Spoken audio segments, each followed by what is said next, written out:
คนนี้ก็คงแม่นเป็นลูกของเสี่ยวแท้แล้ว เมื่อนั้นพญาสุบันก็หอบเอา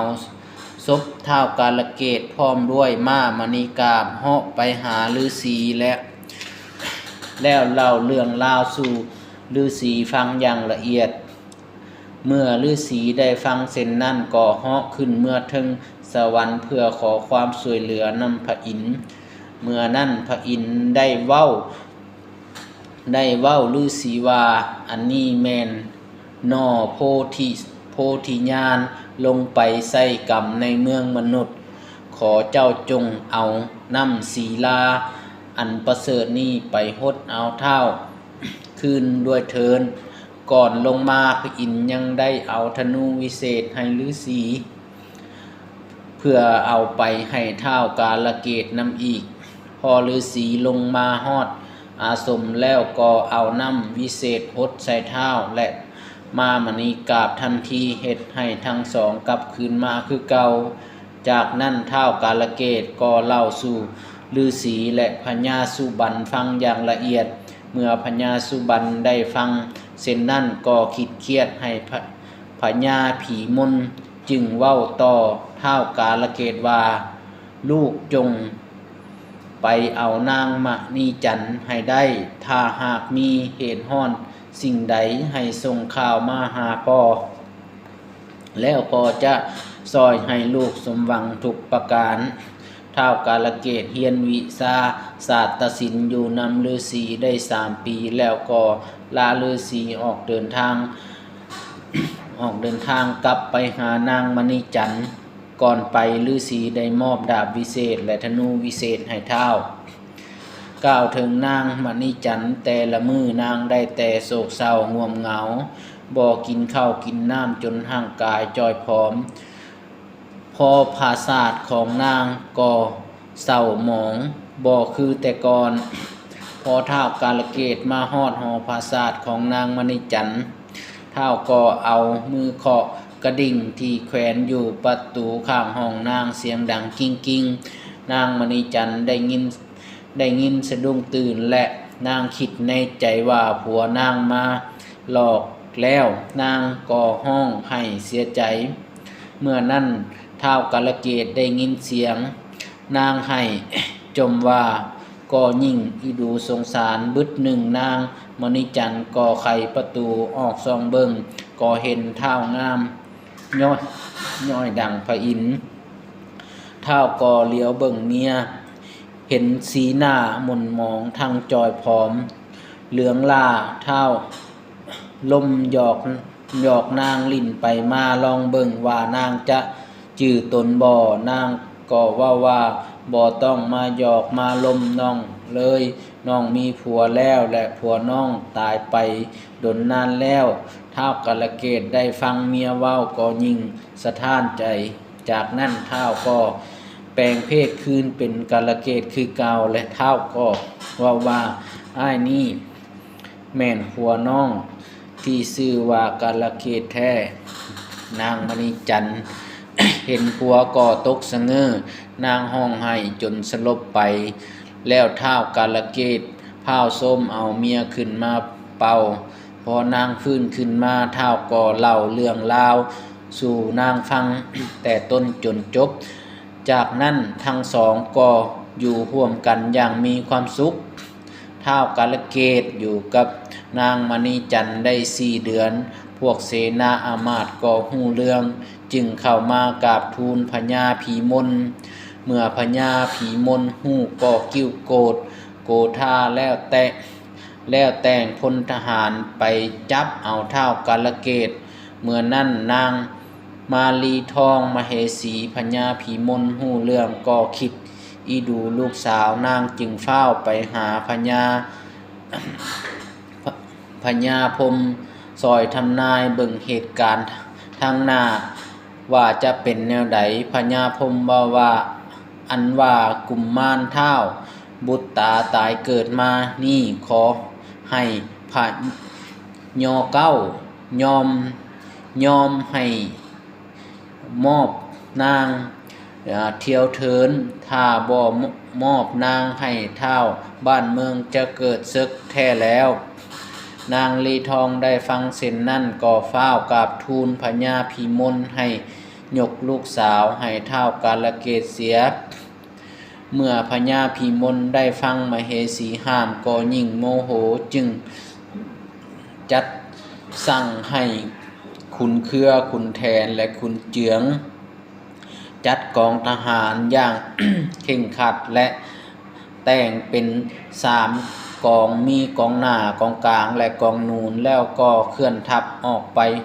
อ้อมหอปราสาทของนางมะลีจันทร์เพื่อจะจับเอาท้าวกาลเกต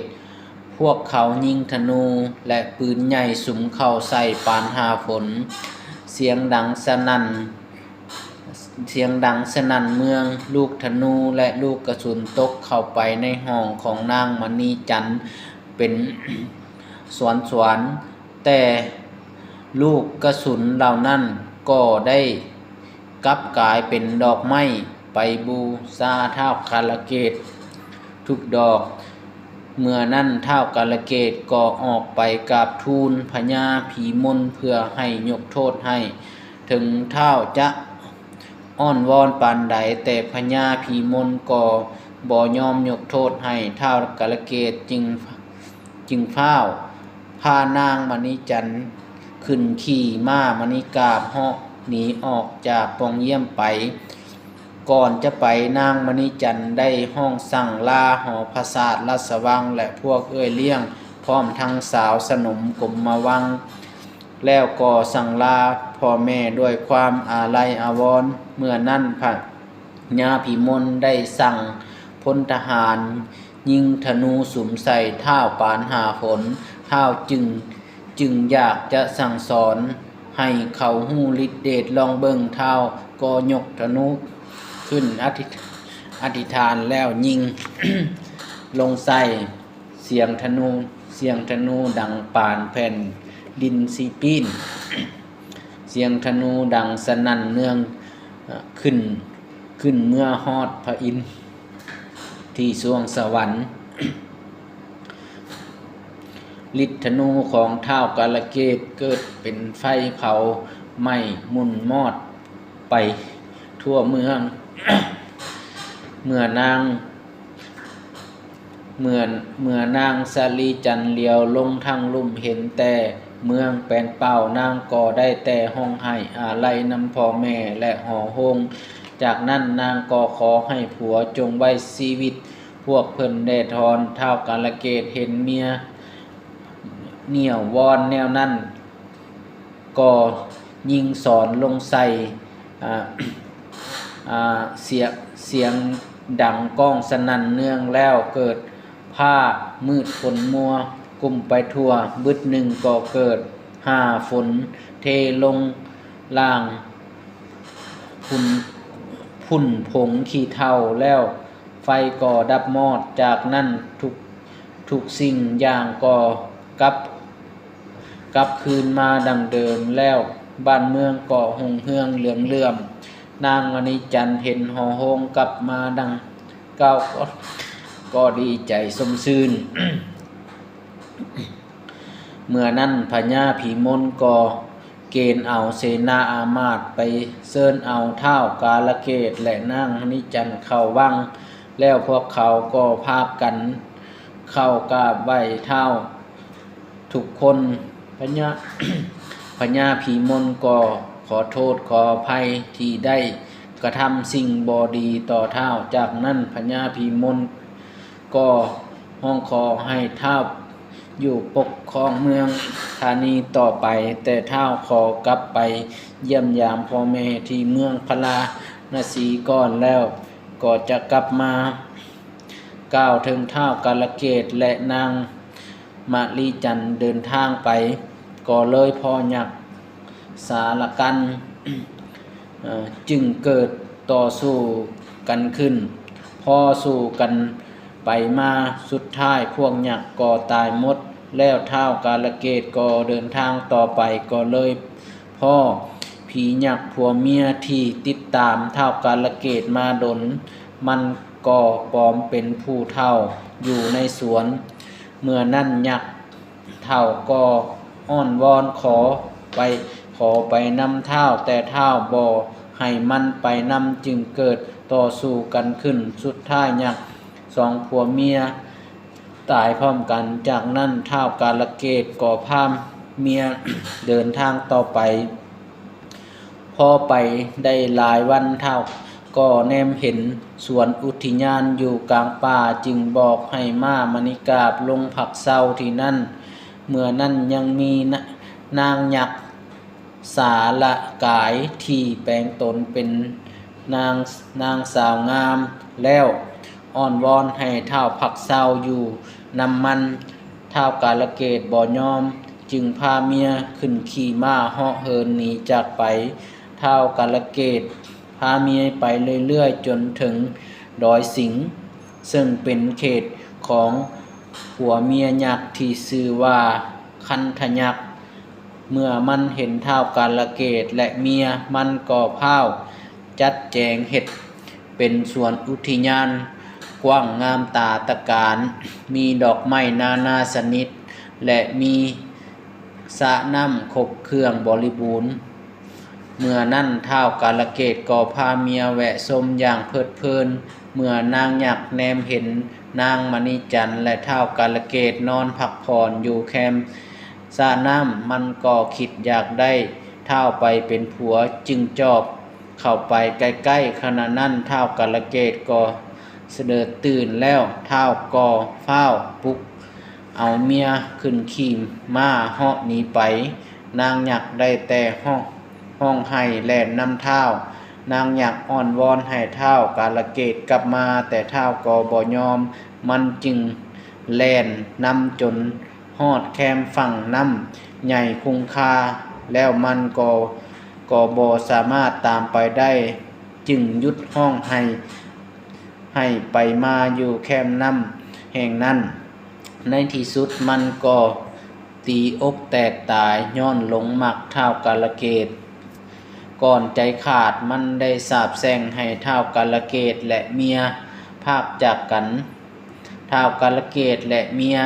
พากันข้ามน้ำข้ามทะเลผ่านมานับได้ 4,000 โยกพอดีจากนั้นก็เข้าสู่ป่าวงกฏแล้วก็พากันเดินข้ามน้ำมหาสมุทรไปอีกได้ 6,000 โยกจึงฮอดแคมป์ฝั่งแล้วก็เข้าเขตป่าดงต่อไปในเวลา 4 ปีที่เท้ากาลเกตพาเมียเดินทางมาจนฮอดเขตยักษ์จึงครึ่งดังแดงมันอาศัยอยู่ภูคันทอนแห่งนี้และภูหน่วยนี้สูงถึงครึ่งฟ้ายักษ์จึงครึ่งดังแดงมันนอน7 เดือนจึงตื่นเทื่อหนึ่งคันมันตื่นแล้วอีก7 เดือนจึงนอนมันมีวิชาอาคมเก่งกล้าสามารถเหาะเหินลวงได้เวลามันอยากกินอาหารมันก็ห้วยมนต์เอาสัตว์สาวสิ่งในเขตนั้นมากินอย่างสบาย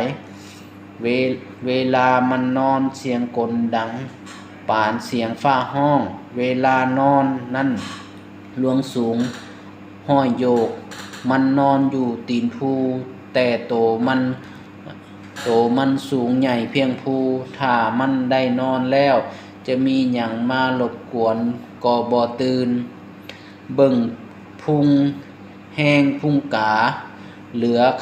ขนานับพากันซับตาด จิกกินซีนของมันจนเหลือเลือดไหลทั่วโตแต่มันก็บ่รู้สึกหยังเท่ากับหินกับยุงกัดเมื่อนั้นเท้ากาลเกตก็ปลุกมันให้มันตื่นเพื่อจะถามทางแต่เฮ็ดจังใดมันก็บ่ตื่นเท้าเลี้ยวไปทางหน้าเห็นผู้สูง2 หน่วยขวางหน้าอยู่บ่ฮู้จะข้ามได้จังใดเพราะมันจอดกันเป็นสั้นๆ แล้วก็และบ่มีปองทางไปเลยเมื่อนั้นม้าก็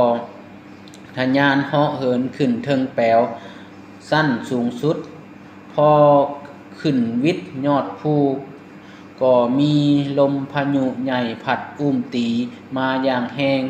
แต่ย้อนฤทธิเดชมาแห้งเท่ากับสร้าง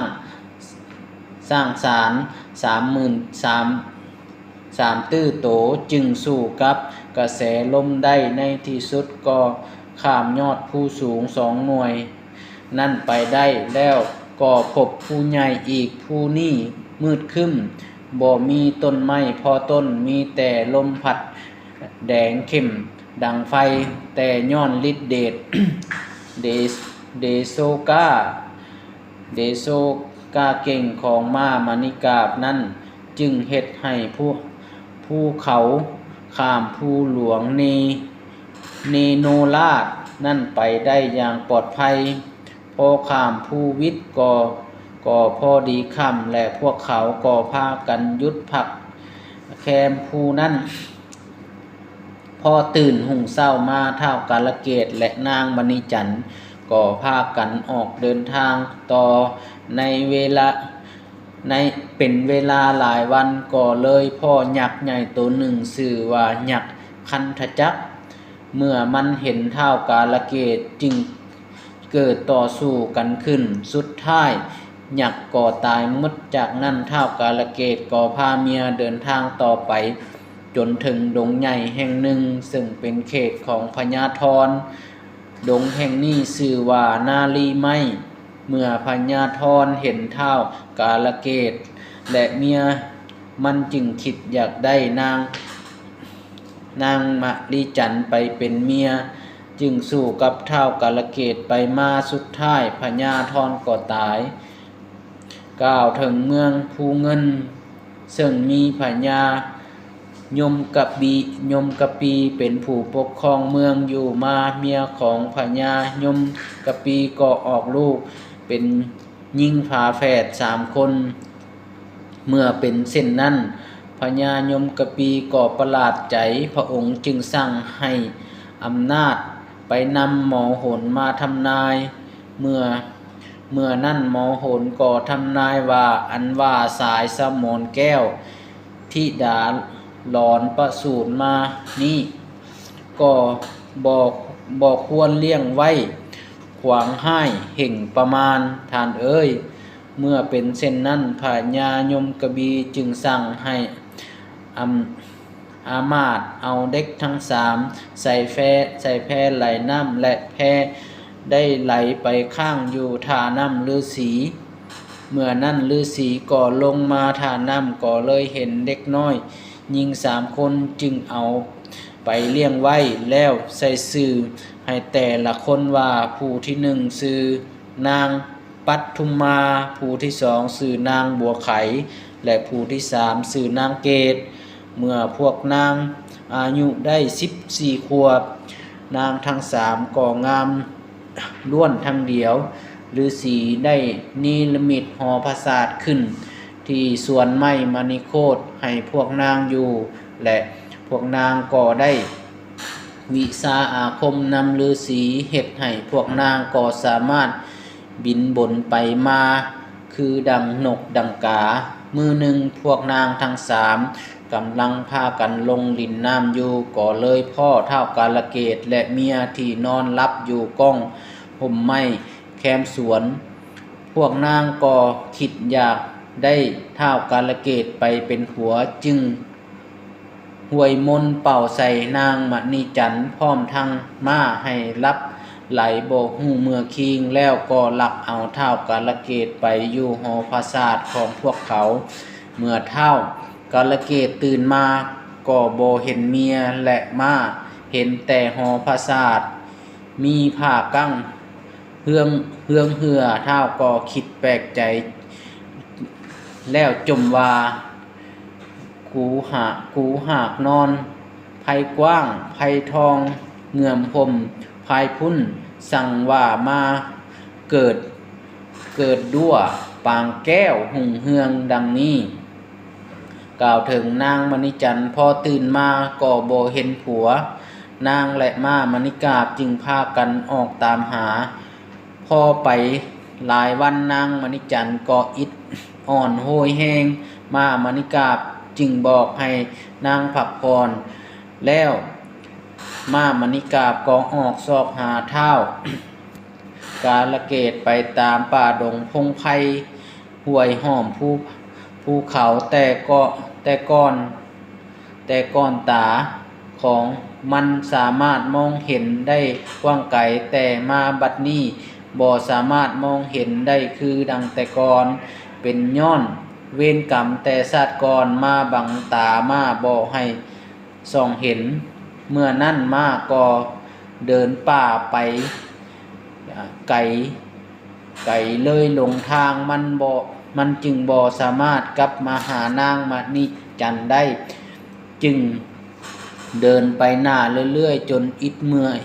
อยหิวโหยแล้วมันก็สลบอยู่กลางป่าเมื่อนั้นเทวดาที่รักษาป่าเห็นก็ได้เอาน้ำทิพย์ล่างหดเอาม้ามณีกาบกลับคืนมาดังเดิมจากนั้นมาเดินทางต่อไปก็เลยไปพ่อฝูงนกสาลิกาฝูงหนึ่งมาจึงถามพวกนกว่าพวกเจ้าอยู่ที่นี่เห็นท้าวกาลเกตเดินทางมาพี่แน่บ่พวกนกตอบว่าพวกเฮาบ่เห็นคนใดกายมาทางนี้เลยและพวกนกสาลิกาบอกมาว่าทางหน้านี่แม่นเขตหยักกันดารผู้ใดล่วงเข้าไปมันจะจับกินเป็นอาหารแต่ม้ามณีกาบก็บ่ย่านจึงเดินต่อไปก็เลยเข้าเขตหยักกันดารม้ามณีกาบถามหยักกันดารว่าเจ้าอยู่ที่นี่เห็นท้าวกาลเกตและนางมณีจันทร์มาทางนี้แน่บ่หยักกันดารตอบว่าถ้ามีผู้ใดมาทางนี้บ่รอดเป็นเหยื่อท้องกูแท้ทุกคนมึงแม่นมาแต่ทางใดกูจะกินมึงเป็นอาหารเดี๋ยวนี้มาก็ตอบหยักว่ากูมาถามมึงดีๆมึงก็จะกินกูน้อ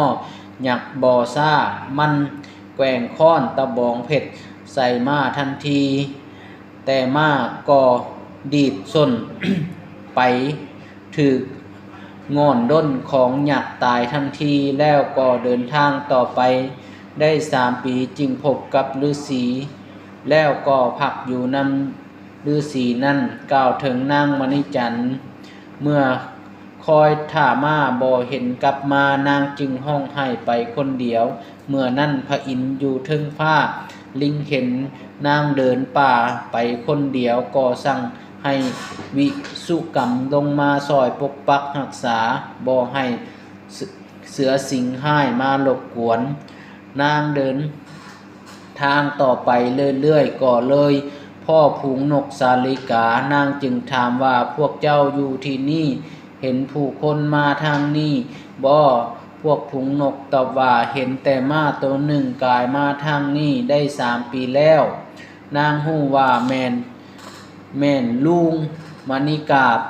เดินทางผ่านมาทางนี้แท้นางจะพาเดินทางต่อไปแต่ก็เห็นว่าค่ำมืดแล้วนางบ่ฮู้จะเดินไปแนวใดเมื่อนั้นนกสาลิกาก็คิดสงสารจึงบอกนางว่าเดี๋ยวนี้ก็ค่ำมืดแล้วและทางไปทางหน้านั้นแม่นเขตแดนของหยักกันดารเจ้าจงพักนำพวกเฮาก่อนเถาะนางมณีจันทร์พักเซาอยู่นำพวกนกสาลิกานั่นพอหุ่งเศร้ามาพวกนกสาลิกาก็หาหมากไม้มาสู่นางกินแล้วนางก็ลาพวกนกออกเดินทางต่อไปเป็นเวลาหลายวันก็เลยไปฮอดเมืองหนึ่งซึ่งแม่นเมืองของพญาอีซูพญาอีซูพญาอีซูนเห็นนางมณีจันทร์เดินทางมาคนเดียวจึงเอานางไปพักอยู่นำจากนั้นพญาอินซูนก็ตัดซองซ่อละยานเบิ่ง แล้วกล่าวว่าลูกเอ้ยผัวของเจ้าถูกพวกนางกินนาลีหลักเอาไปเดี๋ยวนี้เท้าก่อซอกหาลูกอยู่ส่วนม้ามณิกาบนี่เดี๋ยวนี้ได้ไปพบฤาษีแล้วและอีกบ่ดนพวกลูกก็จะได้พบกันแต่ปัจจุบันพวกลูกยังมีกรรมอยู่ให้ลูกคอยท่าผัวและมาอยู่ที่นี่ก่อนนางมณีจันทร์ก็พักอยู่นำพญาอีศูนย์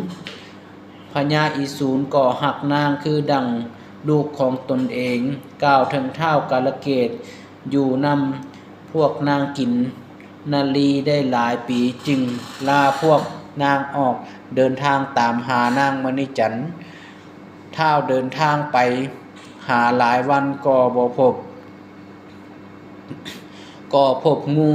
สวงใหญ่ตัวหนึ่งที่นอนขวางทางอยู่จึงถามงูสวงตัวนั้นว่าท่านอยู่ที่นี่เห็นเมียเฮาและด้วยม้ามณีกาบเดินทางมาพี่แน่บ่งูสวงตอบว่าบ่เห็นไผมาทางนี้เด้องูสวงเห็นเท้ามันก็คิดอยากกินเป็นอาหารมันจึงโดดเข้าเอาหางอ้อมโตเท้าไว้จากนั้นก็เกิดต่อสู้กันขึ้นสุดท้ายงูสวงก็ตายเมื่อนั้นเท้าคิดในใจว่าป่านนี้นางมณีจันทร์เมียของตนคงจะเมื่อฮอดเมืองพาราณสีแล้วก็บ่ฮู้เมื่อคิดเช่นนั้นแล้วเท้าจึงอยากจะเดินทางไปเมืองพาราณสีแต่ก่อนจะไปเท้าก็ต้องกลับเมื่อครอบพวกนางกินนาลีเสียก่อนกล่าวมาถึงม้ามณีกาบทีพักอยู่นำฤาษีเมื่อนั้นเทวดาได้เบิกตามณีกาบให้มองเห็นกว้างไกลมาจึงลิงเห็นนางมณีจันทร์พักอยู่นำพญาอีศูนย์แล้วก็หายโตแล้วก็หายทุกโศกแล้วส่วนเท้ากาลเกตกำลังกับมหานางกินนาลีเมื่อมาลิงเห็นแนวนั่นก็สว่างใจเมื่อนั่นพวกนางกินนาลีก็ได้ไปกราบไหว้ฤาษีแล้วพวกได้เล่าเรื่องราวต่างๆสู่ฤาษีฟังอย่างละเอียดกล่าวถึงเท้ากาลเกตไปตามหาเมียได้หามือก็กลับคืนมาเพื่อจะ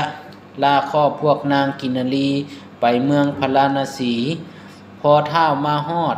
พวกนางกินนาลีทั้งสามก็พาเท้ากาลเกตก็ไปยังอาสมฤาษีแล้วม้ามณีกาบก็เล่าเหตุการณ์ต่างๆสู่เท้ากาลเกตฟังละเอียดเมื่อนั้นเท้าก็เข้ากราบไหว้ฤาษีและสั่งลาเพื่อไปตามหานางมณีจันทร์เมื่อนั้นฤาษีได้สั่งความว่าเมื่อฮอดเมืองพาราณสีแล้วอย่าลืมพวกนางทั้งสามเด้อให้มาแต่งมาแปลงเอาพวกนางไปอยู่นำแท่เนอฤาษีเก่าว่าขั้นลูกสิไปตามหาเมียนั่นให้เอานางทั้งสามไปนำเพื่อพวกนางจะได้สมมาคารวะลุดโทษนำนางมณีจันทร์แล้วจึงส่งพวกนางกลับคืนเท้ากาลเกตก็หับปากแล้วก็พาพวกนางทั้งสามออกเดินทางพอเท้าเดินทางฮอดเมืองอีศูนย์แล้วก็ได้พบกับเมียส่วนนางกินนาลีกล่าวขอโทษนางมณีจันทร์และนางมะลีจันทร์ก็ยกโทษยกโพยให้พวกนางกินนาลีก็หักนางมณีจันทร์เมื่อนั้นท้าวกาลเกตและเมียพร้อมกับนางกินนาลีก็พากันพักอยู่เมืองอีศูนย์ได้1 เดือนก็พากันลาพญาอินศูนย์กับเมืองพาราณสีพอมาฮอดถึงทาง ก่อนจากกันเท้าได้เว้าต่อพวกนางกินนาลีว่าให้พวกเจ้ากลับเมื่อท่าอ้ายอยู่นำพ่อฤาษีเสียก่อนแล้วพ พากันบวรระบัดเพิ่นอย่าได้ขาดคันอ้ายเมื่อถึงเมืองพาราณสีแล้วอ้ายจะกลับมาเอาพวกน้องไปอยู่นำจากนั้นท้าวกาลเกตก็พานางเมียออกเดินทางพวกนางกินนรีก็กลับเมืองก็กลับเมืองหาพ่อฤาษีท้าวกาลเกตพาเมียขี่ม้ามณิกาบข้ามป่าดงพงไพจนฮอดมหาสมุทรแห่งหนึ่งจึงซอกหาบ่อนพักเซาแต่กลางมหาสมุทรนั้นบ่มีบ่อนจะได้พักเซาเลยท้าวจึงยิงสอนขึ้นเมื่อถึงฟ้าเสียงดังสะก้องทั่วจักรวาลนำมหาสมุทรก็ฟังเพื่อนเมื่อนั้นก็เลย ฮ้อนฮอดพญานาคนาโคที่เนาอยู่ในพื้นมหาสมุทรแห่งนั้นพวกนาคจึงพากันขึ้นมาเบิ่งก็พบท้าวกาลเกตและเมียพวกเขาก็ถามว่าพวกท่านจะไปใดกันแท้และมีเหตุร้อนสิ่งใดจึงยิงสอนบอกกล่าวพวกเฮาท้าวบอกกับพวกนาคว่าพวกเฮาจะกลับเมืองพาราณสีแต่บ่มีบ่อนพักเซาจึงเรียกให้พวกท่านมาซอยแท้แล้วพญานาคและสมุนก็แปลงกายเป็นบ่อนพักเซาอยู่กลางมหาสมุทรท้าวกาลเกตและเมียพร้อมด้วยม้าก็พากัน